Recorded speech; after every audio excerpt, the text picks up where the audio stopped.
I'm Rabbi Ammi Hirsch of the Stephen Wise Free Synagogue in New York, and you're listening to In These Times. Today's podcast was recorded live in our sanctuary several weeks ago. It's my pleasure to welcome Bret Stephens, the prolific New York Times columnist who writes about foreign policy, domestic politics, and cultural affairs. He's also the editor-in-chief of Sapir Journal, which I have had the honor of being published in twice, including in the most recent volume a few weeks ago. If you're not reading Sapir, you should be. It's critical for anyone who really wants to understand what's going on in the Jewish community. Bret is the former editor-in-chief of the Jerusalem Post and Pulitzer Prize winner for his work at the Wall Street Journal. In so many columns recently and in so many ways, Bret has voiced and articulated what many of us are feeling about Israel. Bret, thank you for who you are, for what you do, and for giving us an hour of your time. So let's give it up for Bret Stephens.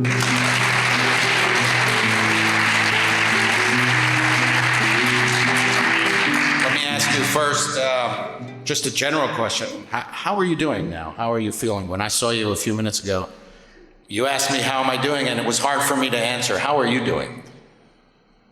It's depend, as my Israeli friends say. Look, I think the Jewish world is in a bad way.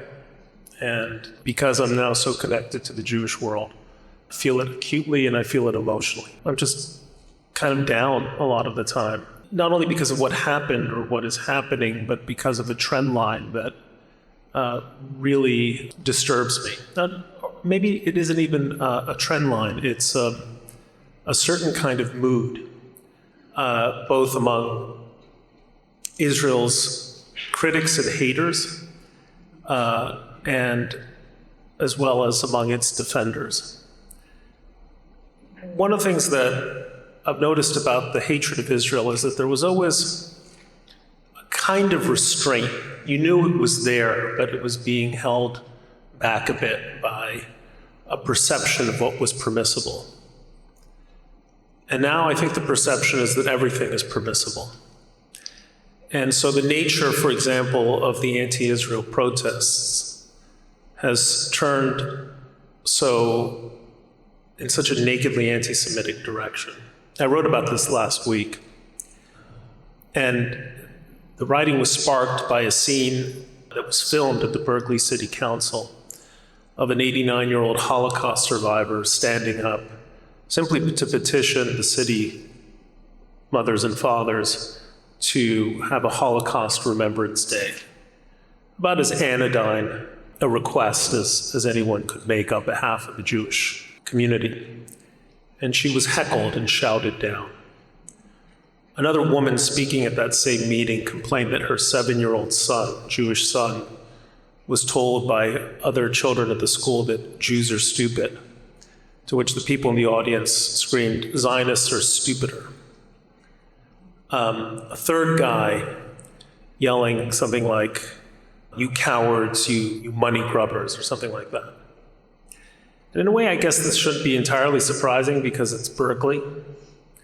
But what is surprising is that I'm the only guy who wrote about it. I mean, in a major newspaper, as far as I know. Just imagine if it were some other religious or racial minority that was being treated that way in, say, a southern city. It would be national news for ages. Charlottesville was national news for ages because it was an openly anti-Semitic protest by hideous white supremacists. But what we're seeing now just almost like passes notice. Except, in the usual, places like this, the Jewish community.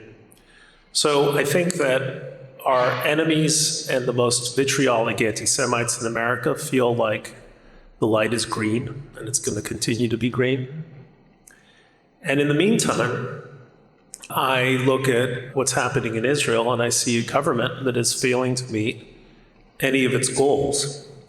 And an Israeli military that reminds me of General Westmoreland, talking about how many Viet Cong were killed that day, without any sense of what the strategic objectives are. So I guess I'm a Jewish optimist.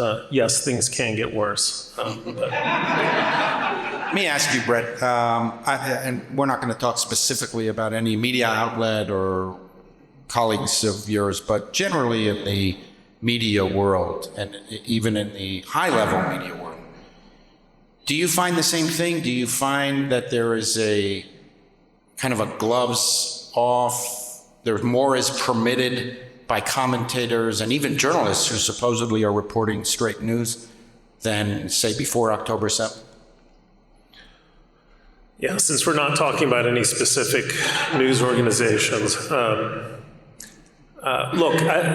the media, as long as I can remember, and I've been in the thick of this story for 25 years, has been anti-Israel. I mean, on balance, it's been anti-Israel. But it was anti-Israel, at least certainly when I was at the Jerusalem Post, because it saw, say, it didn't like right-wing Israel. Okay, it didn't like Sharon when I was living there, or Bibi, obviously. And Bibi is easy to dislike, especially if you're a normal person. But it did like left-wing Israel, right? I mean, it held on to its Israeli heroes, Shimon Peres, a certain idea that there was a good Israel, and more had to be done to let that good Israel express itself politically. Now you have a sense, increasingly, that there's no good Israel. That's kind of the overall tenor of, I think, media commentary. Obviously, I'm generalizing here, and there are all kinds of exceptions, but it also used to be the case that there were the good Palestinians who were struggling for peace, and then the bad Palestinians who were Hamas. Now Hamas has become Palestine. And you see it, I think, most starkly in the nonchalant way in which casualty figures in Gaza are cited as authoritative. We don't take, in the media, Russia's word for it when they tell us about their casualty figures or the casualty figures that they're inflicting on Ukrainians. We don't even take Ukraine's word for it, by the way. We're skeptical, rightly so, because people lie about those sorts of figures to give themselves propagandistic advantages. And yet we know that Hamas lies. We know they lie about everything. We know they don't distinguish between civilian and military numbers in their casualty figures. We know that we were embarrassed by what happened back in, was it October or November, with the rocket that fell to ground on the parking lot of the hospital in Gaza and the purported 500 Palestinian casualties or deaths, which turned out to be nothing of the kind. And yet we cite these figures, and now even the President of the United States says 32,000 Palestinian dead. How does something like that happen? How did we become so willfully unskeptical about the numbers and the claims that Hamas provides? I have my own thoughts about why that happens, but let's move on. Well, let me just ask you, just either in your world or what you see on the street and what you describe, where does that come from? To what do you attribute the change since October 7th? One, what is motivating this intensity of animosity towards Israel that either was suppressed before and was there but didn't come out, therefore it wasn't realized, or wasn't there and materialized since October 7th? Well, I think it was there. I think this was more a question of opening the lid over a sore, taking off the bandage on a gangrenous wound, rather than something new happening, except as I described it, the kind of glee. Look, there's a line I've used before, which is that of those of whom everything is expected, nothing is forgiven. And of those of whom nothing is expected, everything is forgiven. And everything is expected of the Jews. So you've seen it now in the coverage of the tragic and heartbreaking strike on the convoy, on the aid workers. You know, you can look back at the many, many times under Presidents Biden, Trump, Obama, just about any president you can think of, American troops have accidentally fired on civilians or accidentally fired on our own people. Friendly fire. Everyone knows what that means. But nobody says Biden is a war criminal because 10 Afghans were killed in a strike that was supposed to be against the people who attacked the Kabul airport. Nobody says, well, where's the accountability there? Or Obama for a strike on a hospital. I think it was a Médecins Sans Frontières hospital in an Afghan city in 2014, 2015. But not everything is expected of the United States. When it comes to the Jews and when it comes to Israel, it reminds me of a kind of the old pass-fail in college. Typically, if you got above a C, you passed. Israel has to get an A+ or it fails. And so that is a form of anti-Semitism. Eric Hoffer in 1968 wrote a famous op-ed in the LA Times where he said, Israel is the only country in the world expected to behave like a Christian nation. And that is anti-Semitism. So you think, you don't see any way to separate views about Israel from views about Jews. People can't look at Israel in the same way as they look at any other country in the world. No, look, obviously there are differences, okay? And there are a lot of people who, here in America, revile Israel, hate Netanyahu, think Zionism is wrong, want to, in a million years, consider themselves anti-Semitic or behave in an anti-Semitic way. In their mind, there is that distinction. Just as there is a distinction in the mind of a lot of white Americans who are perfectly friendly with their black neighbors, right, and would reject the suggestion that they're remotely racist, but will hold this or that view, which is racist. People don't have a full sense of what it is that they think and how opinions they have on matters they regard as political reflect some kind of prejudice. This happens all the time. And those are prejudices that are sort of so subterranean that they're difficult for anyone who holds them to see. Now, what I think is distressing to me is that I suspect that if a white liberal had views that were in fact racist, and some person, particularly a black person, were to say to them, let me explain to you what's wrong with that particular point of view, they would listen very attentively. And more likely than not, rethink the way they talk and think. But the Jewish community has been trying to tell so many Americans, hang on a second, when you are singling out Israel for condemnation or a level of scrutiny that applies nowhere else, that is the double standard that has always been the calling card of anti-Semitism. They'll say, that's just a bunch of whataboutism and it has nothing to do with me and how dare you. I mean, they reject it very emphatically. And that's problematic for us. I mean, it used to be the case up until 20, 30 years ago, I don't know when, but Jews told stories and people listened. Spielberg did Schindler's List, people watched it. That's something else that I think no longer happens. And by the way, much as I love her, Dara Horn, I think, is wrong. People no longer love dead Jews. Look, she's such a superb essayist and great, great thinker. I think the world of Dara. But she wrote this book before October 7th, People Love Dead Jews, reflecting on how everyone wants to make a monument for Anne Frank, but nobody wants to point out that there's a world out there that would make Anne Franks of every one of us in this room. And right now, the dismissal of Israeli loss and pain on October 7th is just very striking to me. Maybe I should write an essay, People No Longer Love Dead Jews. Take us back to October 7th. Do you remember where you were when you heard that? Oh, absolutely. Yeah. Could you tell us? Oh, I received a frantic note from my dear friend, Jessica Kasmer-Jacobs. Jessica was a girl from Boston who came to me after NYU, and I hired her at the Wall Street Journal. She was a book editor. And then she became just very friendly with my family. She used to babysit for my kids when they were little. And we've just become very close. Jessica moved to Israel and married Uri Tibon, who is the younger brother of Amir Tibon, the Haaretz reporter. Amir was at his kibbutz, I think it's Necharoz, on October 7th when the terrorists came and they went to their safe room, and Amir called his father, Noam Tibon, former general, who said, "This is my profession, nothing can stop me, I'm coming to save you." So Jessica called me immediately to let me know this was happening.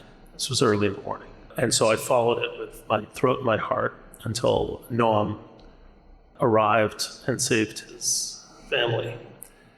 The reason the New York Times had the story is because I thought it would be better to write this by giving the story to Patrick Kingsley, our bureau chief there, than for me to write it as a column. And so that's how it became a famous story.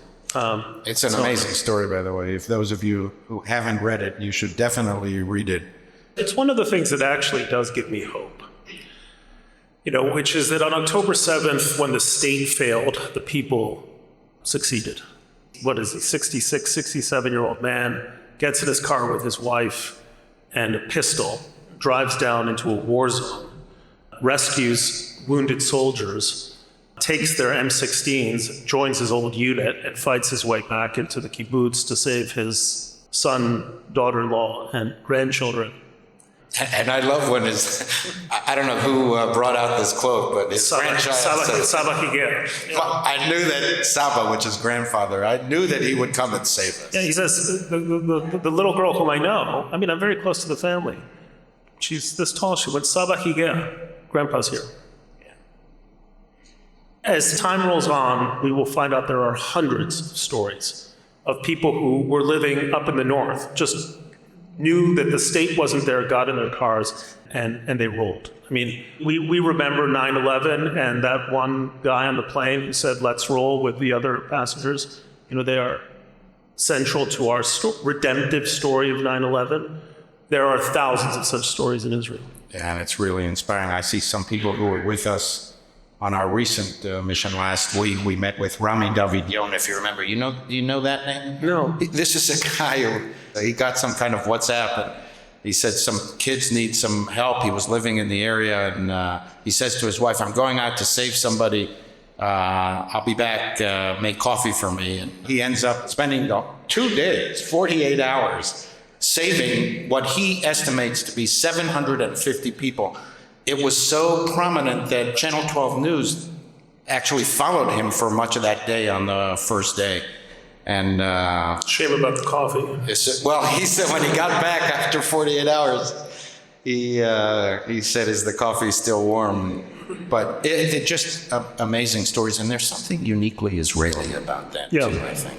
It's funny. There are governments that are better than their people, and there are people who are better than their governments. And I'd rather be in the second type of society. So let me ask you about where Israel stands now. It's been 6 months. The war aims were to dismantle Hamas, or at least deprive it of its military capacity to do harm, return of all the hostages, and on the day after, Hamas is not ruling Gaza. None of those objectives have been achieved now, 6 months later. How do you see the situation currently? I reject a certain kind of fatalism that was expressed in the forward the other day, that Hamas is unbeatable, because it rests on, I think, a kind of a cliche that Hamas is unbeatable because you can't defeat an idea. Nobody's trying to defeat the idea of Hamas, right? They're trying to defeat a military organization that gained political control. Nazism, National Socialism, is an idea. It was undefeated after May 1945 because there were plenty of people in Germany who in their hearts remained Nazis. They just figured out that it was probably not a good way to go, politically speaking. So the idea was discredited not because people lost an affinity for this ideology, but because it looked like a loser's game. Egypt figured out after 1973 that an ideology that argued for the destruction of the state of Israel was a loser's game. Doesn't mean that Egyptians love Israel at all, but the government had to make a strategic decision to change tack and go to Camp David in order to recover the Sinai. So Hamas is beatable, but the Israelis still haven't done it. And I think it's a combination of factors, but most of the blame, as I see it, rests with the prime minister. You know, the American Jewish community, at least the precincts I'm most friendly with, had a fit when Chuck Schumer called for Bibi, effectively called for him to step down. I think the speech was misjudged because I think it actually did Bibi a political favor. You had guys like Naftali Bennett, no friend of his, coming to the prime minister's defense. But the truth is, he's absolutely right. This is a catastrophic prime minister. It's a prime minister who fails to take even the most basic responsibility for a series of failures and dreadful strategic mistakes that led directly to October 7th. And I don't just mean the year that preceded it with divisions over quote-unquote judicial reform. I mean the strategic decision to keep Hamas entrenched in Gaza because it served his ideological purposes. That was to say, look, we can't give away the West Bank because look at Hamas in Gaza, right? And to that purpose, he lulled himself into the belief that Hamas was essentially contained behind a 21st century Maginot line. Turned out he was wrong.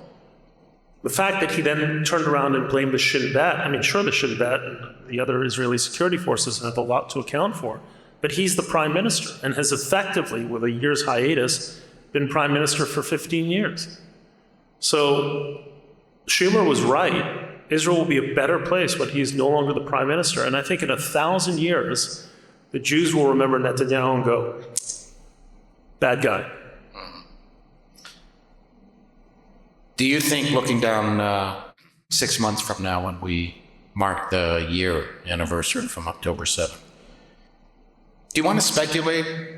If not, where would you think we'll be? At least, what are the various possibilities of where we may be 6 months from now? I hate questions like that because you'll remember the answer. It'll be recorded. Well, that doesn't matter so much, but you'll actually remember it. Look, a number of possibilities.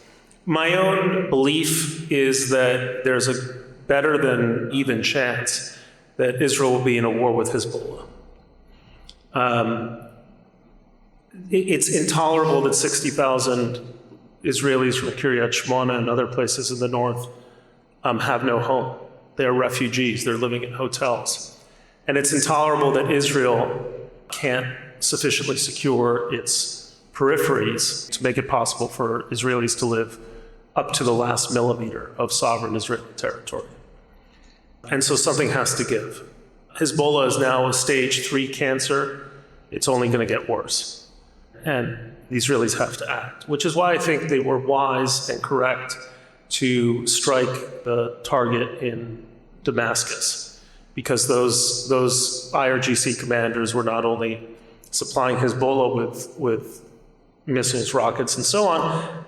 My understanding is they're effectively building a third army of conscripts and people from Shiites from Afghanistan and elsewhere to create yet another front on the Golan against Israel.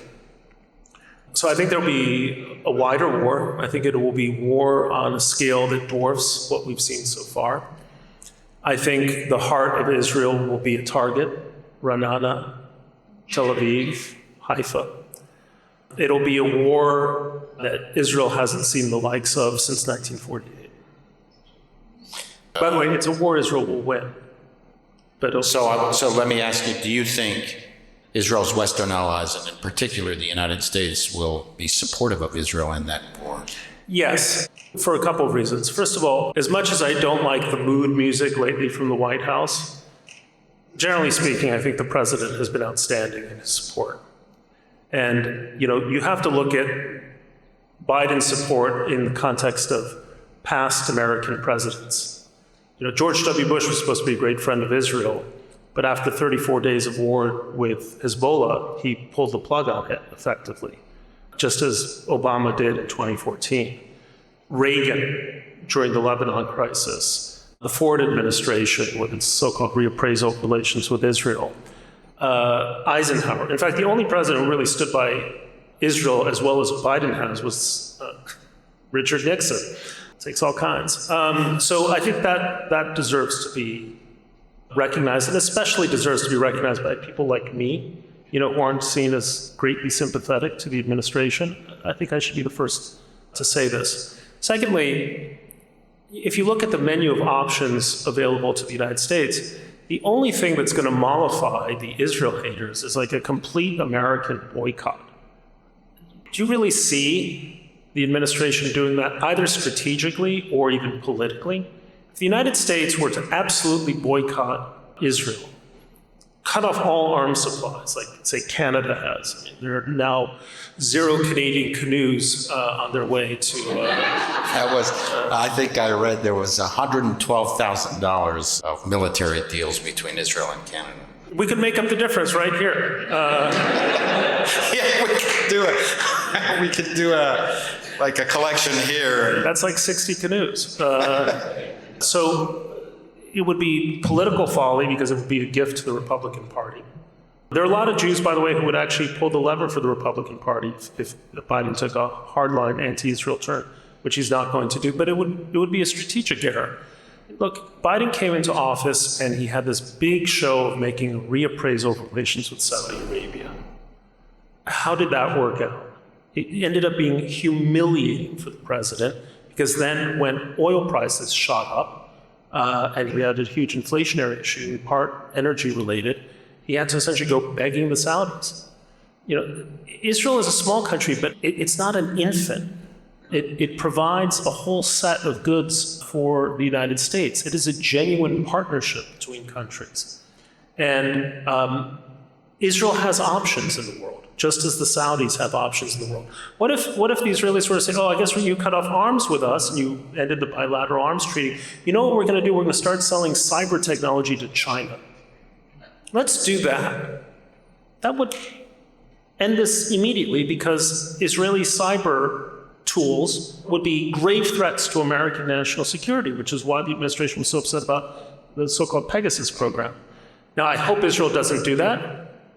God forbid it should be driven to do anything like that. The relationship between Israel and the United States is not because we feel sorry for the Jews, it's because it's good for the United States. Are you worried about some of the voices now in the Democratic Party that at the very least want to condition weapons supplies on certain policies?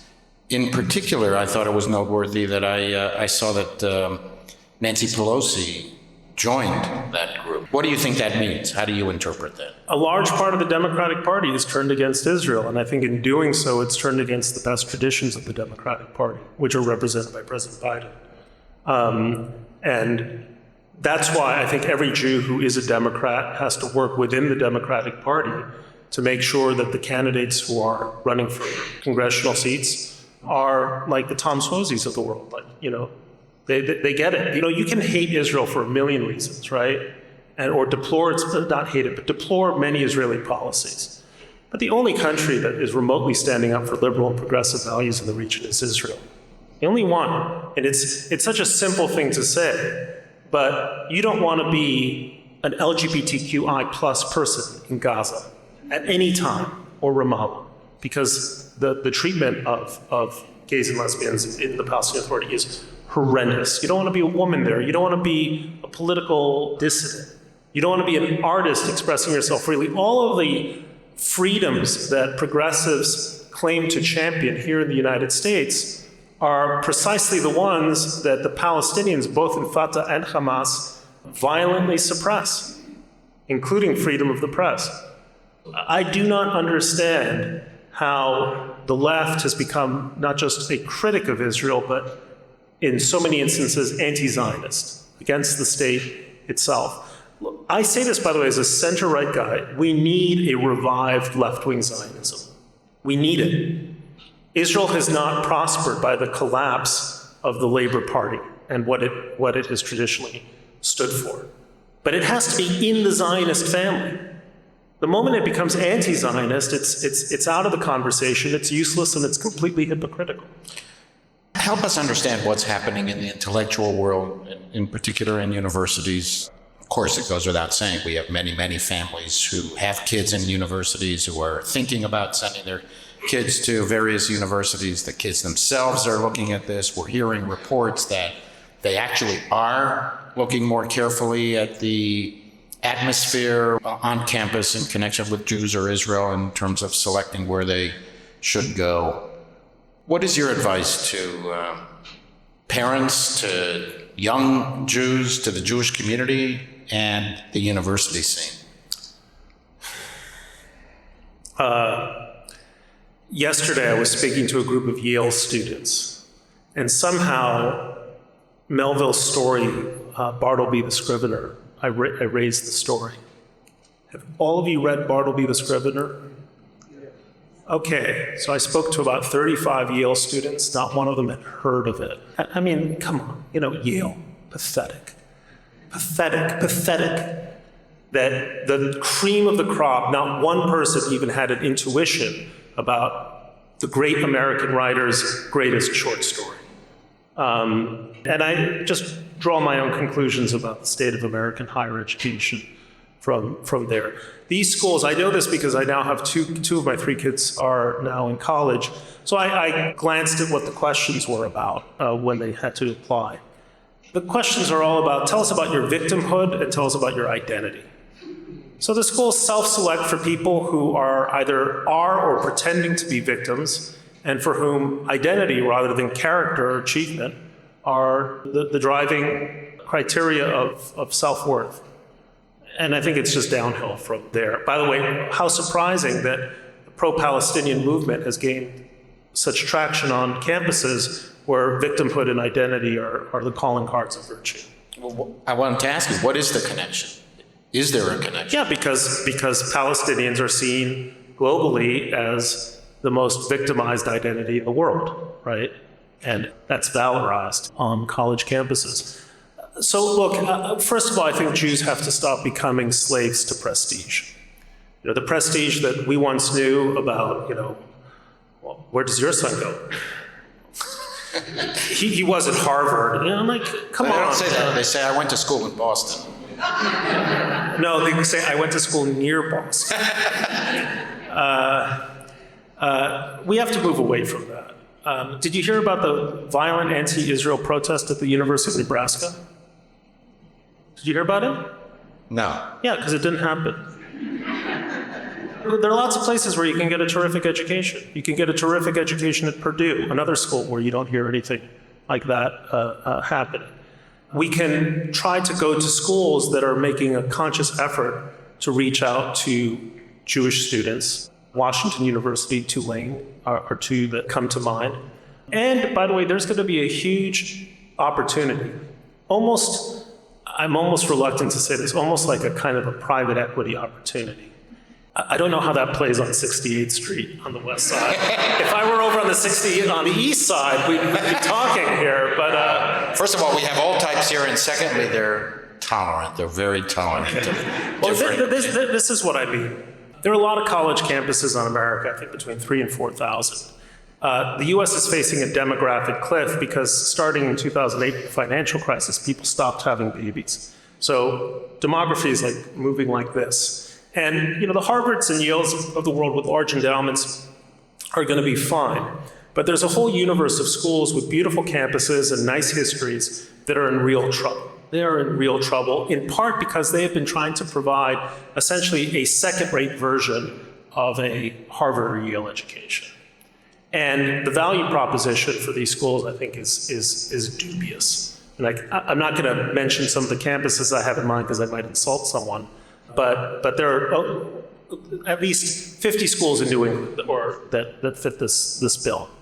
What if we made an effort to approach these schools, say we want a critical number of seats on your board.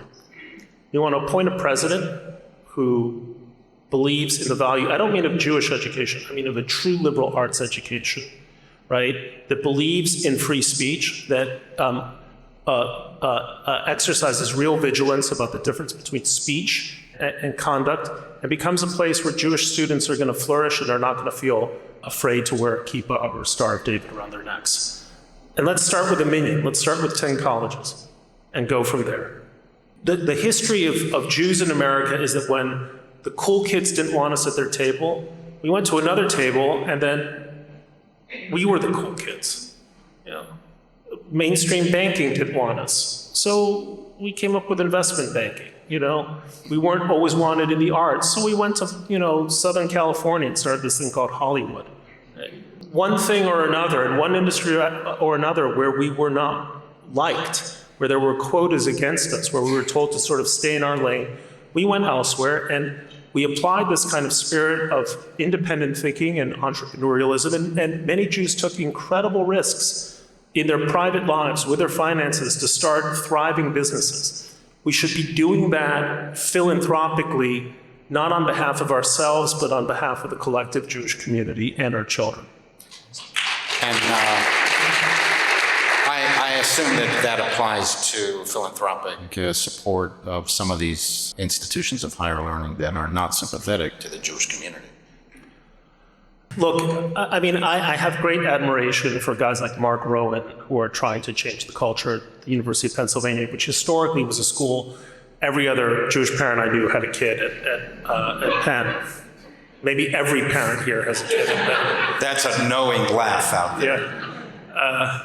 Right. And my experience of university administrators is that their the central characteristic of their being is cowardice. They are cowardly towards whoever they think scares them the most. And for a long time, it was the DEI bureaucracies in a lot of these schools. And now they're terrified of wealthy donors who aren't going to provide, the next $50 million, whatever state-of-the-art building or endowed share and so on.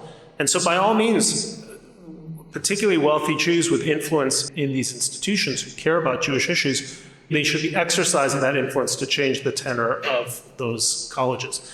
But I think that unless you change, frankly, unless you get rid of tenure, you have such an entrenched, I'm not going to name names here, but I am on somehow bizarrely on an email collective of about 20 names, most of whom are professors at a school near Boston, okay? And the subject has lately turned to Israel.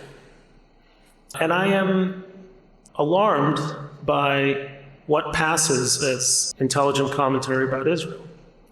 And really saddened by it. By the way, very brilliant, lovely people whose views on the subject are, make Bernie seem like a Likudnik. So you have a problem that goes much deeper than, getting a president who is gonna, show up at the Hillel house and, say the right things. These institutions, in my mind, are so rotten. Look at Harvard. Harvard has now cashiered or had 2 resignations of the head of their anti-Semitic task force. How hard can it be to get an anti-Semitic task force that submits a report that says, making Jews feel unwanted is bad, okay? And we will endeavor to do better. But they can't do it. So that tells you something about the culture that they're dealing with. It's not simply a matter of putting in a handful of new people at the top. That can do a lot. And I look at university leaders like Daniel Diermeyer, my friend at Vanderbilt, who sets the right tone. But I suspect that at every university they're dealing with rot that goes to the foundations of the very house they're in. You aren't saying, or are you, that Jews should kind of walk away from these elite Ivy League schools? Yeah, of course I'm saying that. Yeah. Rather than fight from the inside and try and change it. I don't know about you. I mean, my education was great. I went to the University of Chicago, one of the schools I think that has not lost its mind and always had a consistent set of principles. And to this day, I feel the echo of my education in Chicago ring through almost every column I write, because it really taught me how to think. But for the most part, 10 years after you're out of whatever, Harvard, Yale, nobody cares. Nobody cares. And the addiction, I'm going to say this as a kind of a broad statement, but I think that the Jewish addiction to these tokens of prestige is harming our community. It's harming our community. You know what? The greatest Jews all went to City College. That's true. And they were proud of it. They were proud of it, okay? I mean, you know, because they were the unclubbable ones. I want to move on to two other issues before we run out of time. First of all, Ukraine, it's almost like a forgotten war. Yeah. I think you mentioned you're banned from Russia. Yeah, I was banned for life from Russia in 2022. One, why were you banned? And two, how does that make you feel? So when the order came down, I told my wife, she was so proud of it that she framed the notice and took down my Pulitzer and put it in place of the Pulitzer. I felt So great. you feel good about it? Absolutely. I love belonging. And why were you banned? Did they give you a reason? I mean, look, the first anti-Putin editorial I ever wrote was actually in 1999. My friend Gary Kasparov, he said, you know, the first time I wrote an anti-Putin article was January 3rd, 2022. And I said, mine was December 31st, 1999. How about that? So he's now jealous of me. The only reason he has to be jealous of me. I don't know exactly. I mean, the Russian government doesn't call you up and say, hey, listen, you know, we're so sorry. We considered your I mean, you're just put on a list and you're barred. I've been writing anti-Putin editorials for a very long time. In fact, I wrote an article in 2006 in the Wall Street Journal. It was called Russia, the Enemy, for which I received no end of grief from Columbia professors, as a matter of fact, who were all sort of Putin apologists. I mean, there was a lot of, let's face it, there was a lot of Putin apologies on the left. Some of you are probably subscribers to The Nation, that wonderful magazine of ideas, quote unquote, in the tank for Putin. For ages, Katrina vanden Heuvel's late husband, Stephen Cohen, I think even won a prize from Putin. I just point that out to those of you who think it's a terrific publication. So look, I was banned because I've been consistently anti-Putin all this time. I think one of the greatest disgraces, and it's not a disgrace for our time, it's a disgrace for all time, is the Republican Party's dereliction of duty when it comes to the need to support our brave friends in Ukraine. What do you think is at stake for the United States and the West? And what is at stake what are the consequences of this dereliction? I think the free world is at stake. Could you elaborate on that? I think the collapse of Ukraine is going to be a geostrategic debacle of first order. It's going to encourage the Chinese to move on Taiwan. It's going to lead to either a direct confrontation between NATO and Russia, if not now or soon in a few years' time, and the abandonment by the United States of our commitments in Europe. So we are moving back to the America First mentality of Father Coughlin. And we have our own Father Coughlin in the person of Tucker Carlson, who is, you know, the chief whisperer to the demagogue who was and likely is going to be the next president. I was going to ask you a follow-up, but that was too enticing to me. Do you think Donald Trump is going to be elected president in November? I certainly hope not, and I will bend every effort I can to make that, you know. But do I understand from your last answer that you think that's more likely than not? Look, Again, what was Niels Bohr's line? Prediction is very difficult, especially about the future. Yeah. So I'd be thrilled to be proved wrong, okay? But yeah, I think he's going to win. Why do you say that? What are the key driving issues that are going to determine the election? I think there are three major factors. Number one, Americans think, was I better off in just before the pandemic? I mean, people understand the pandemic was a kind of a unique circumstance. But was I better off in 2019 than I am today? And the answer is, I'm worse off today. I think, quite frankly, liberals, there's a lot of liberal happy talk about the state of the economy based on one factor, which is the availability of jobs, which is great. I don't want to downplay it. But when people say, well, inflation is cooling off, it doesn't erase the fact that rent the median rent in the United States, I just looked this up because I was just chatting with Gail Collins yesterday. The median rent in the United States is up by 20% since the day Joe Biden took office. The 30-year mortgage rate, which was like 2.7% when he came to office, is now north of 6%. So financing costs have gone way up. And a basket of groceries is about 25% higher. Yeah, you can say, well, wages are now beginning to rise, but they've lagged, and they're still lagging. And so you've got a situation in which Americans feel economically like they're running to stand still, to quote the old U2 song, which is about a heroin addiction. That's another story. The second factor is I think, frankly, Democrats have been derelict in they're thinking about the border. You walk around here. I grew up in Mexico City. This fact of my biography that people don't often know. My family was from Mexico. Left-handed, right of center, Mexican Jew.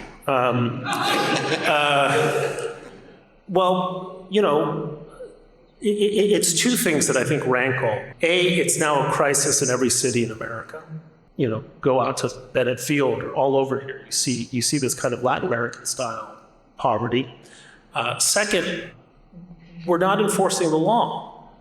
I feel keenly for these immigrants. My heart goes out to them. My mother was a refugee to this country, although my mother was a refugee who waited for 5 years to get a visa under Harry Truman's Displaced Persons Act in order to come here. And there's a feeling like there's contempt for the law and indifference by the part of elite Democrats. And I was very amused when DeSantis, who strikes me as a jerk of the first order, flew a few migrants up to Martha's Vineyard. And, the vineyard had a conniption fit. Really?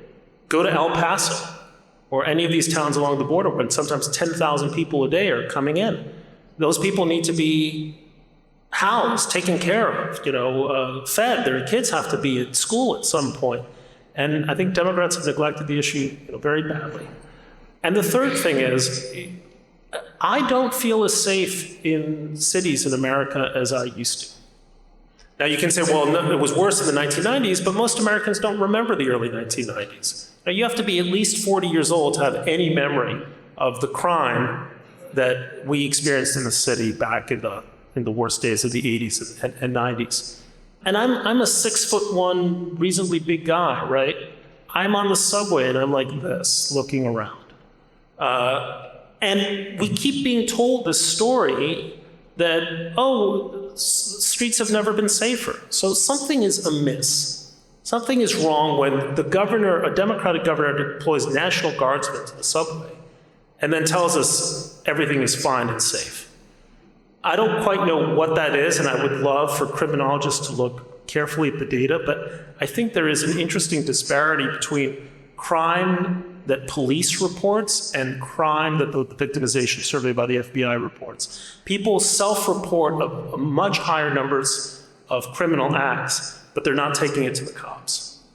That's a hypothesis, by the way. I could be wrong, but something is not right there. And so all of this tells me that it's not going to go well for the incumbent. Also, Trump has so many negatives, right? The fact that his support for him is solid, that he's ahead, essentially, or even in all these polls, tells me that people have sort of priced it all in. The noise, the craziness, the this and the that, and they're still saying better. Oh, last thing. It's heartbreaking to say this, but the president is feeble. And anyone who's had relatives who've had dementia knows it's a one-way, it's not like he's going to get better soon. So they're worried about that. You take a look at the voting patterns of American Jewry since the end of World War II, FDR. In very high numbers, in substantial majorities, American Jews have voted for Democrats across the board, from the president down on congressional elections. And in 2020, 78% of American Jews, if I remember the numbers correctly, voted for Biden. Do you think that's likely to change this year and in future years? Look, I'm going to vote for Biden. What's the choice? I mean, if Nikki Haley were the candidate, I'd vote for Nikki, but of course I'm going to vote for Biden. It's against, it's like you can have the kind of 2-day-old moldy mayo sandwich, or you can eat, the dog shit with glass in it. I'll go for the sandwich, I borrowed that line from David Sedaris, by the way. I need to... But yeah, I mean, of course I'm going to vote for Biden. I think most Jews will, because they understand a couple things. They know a demagogue when they see one. And they know that even if this demagogue was sympathetic to Israel in the first term, that he's a man with no loyalties. And an isolationist president is eventually going to turn on Israel as well. At least Biden believes in democracy in the free world and abides by the results of elections. So I'll take it, My bigger fear is this, Ammi, which is that Republicans and Democrats used to provide a pretty good home for Jews. There were plenty of Republican Jews who thought, this is a better party in terms of its lower taxes, less regulation, strong foreign policy, generally good on Israel. Right? I was one of those. Right? And then plenty of Democrats who said, yeah, but no good on choice and other social issues, and Democrats are pro-Israel too. But as the parties have moved to the extreme, Jews who are, I think, generally closer to the center have become homeless. It's very hard for Jewish, pro-Israel Jews to feel at home in a party where at least the most visible voices, not necessarily the majority voices, but the visible voices are people like AOC, right? Or Jamal Bowman up in my district. And on the other side, on the Republican Party, notice that all the never-Trumpers were Jews. Like, these were people who, had positions in office, were big donors to the party, and they feel homeless as well. And so this is, we're getting back to the depressing theme in this conversation. We're becoming a community that is estranged from the two major political currents in American life.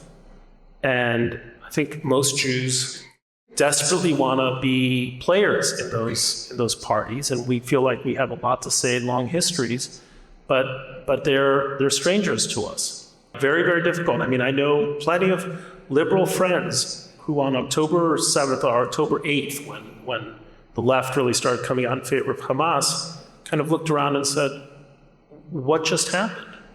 Right? Which is just the way I felt when Donald Trump took over the Republican Party in 2016. One very brief question before my last question, which is, you mentioned Gail Collins. That exchange that you have with her, is it on a weekly basis or? Yeah, pretty much every week. It's just a fabulous thing. I think at one point, several months ago, you mentioned to me that that was a very, very, that's a very popular column. It is. Our numbers, because the Times tracks these things very carefully digitally, our numbers are phenomenal. And do you think that says something about people's desire to want to actually have a dialogue? Yeah, look, I think, if you look for our conversation on social media, it's nowhere. Like, Twitter doesn't notice it. Because social media has algorithms that are built for outrage. And what we're in the business of doing is just shooting the breeze. Two friends over a proverbial glass of wine, although we do it on a Google Doc. But we are, in real life, real friends who get together for real wine and cheese, just a giggle. And people are hungry for a different kind of conversation. I think they miss the period in American life when people could disagree agreeably and have a laugh and think that there are more important things in life than, the earned income tax credit or whatever it is.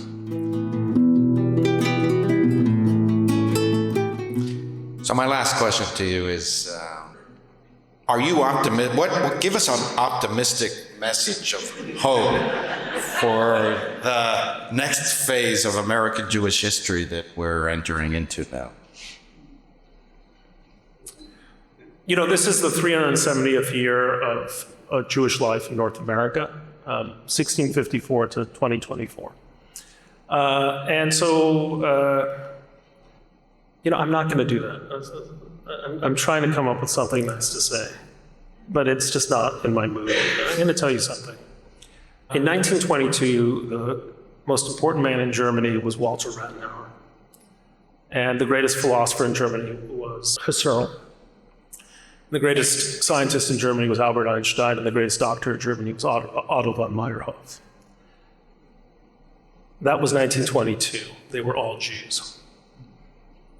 11 years later, the Third Reich. So there's a pattern in Jewish history where our zenith comes right before our precipice. I worry not only about the kind of explosion in anti-Semitism at a moment that should be a zenith moment when the Senate Majority Leader, Secretaries of State, Treasury, Homeland Security, Chief of Staff to the President, so on, all Jewish. But I worry about not just the new anti-Semitism, I worry about a culture in the United States that lends itself to thinking anti-Semitically. You know, we're a country riddled by conspiracy theories. Very few of them are anti-Jewish, but if you'll believe anything about anything, then you'll believe anything about the Jews. And anti-Semitism is a conspiracy theory. I worry about the way in which we now no longer talk about success in America, we talk about privilege. And so people who we used to admire as successful people who would pull themselves up, we now see as privileged people who have more than their fair share. And that's dangerous for successful minorities. I worry about the assault on independent thinking and heterodox thinking that has been the calling card of the Jewish people for so long. You know, the gadflies, the dissidents, the no-sayers, the think different people. Now we have a kind of this highly censorious cancel culture world. And it's taken its grip, not here in this room, but among so many of our children, products of, you know, Columbia, schools near Boston and so on.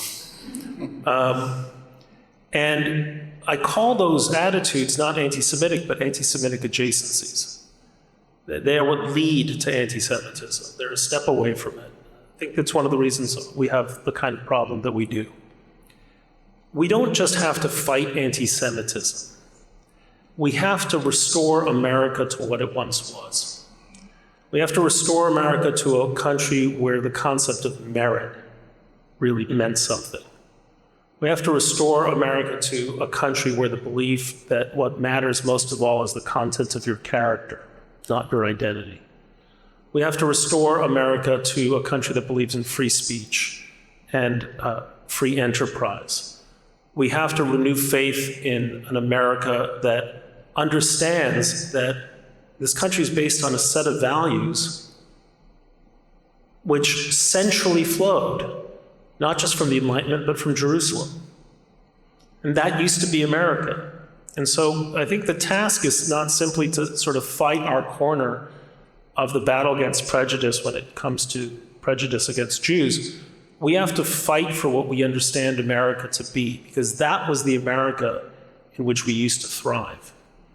I think that's really the task before us. I want to thank you for an exhilarating hour.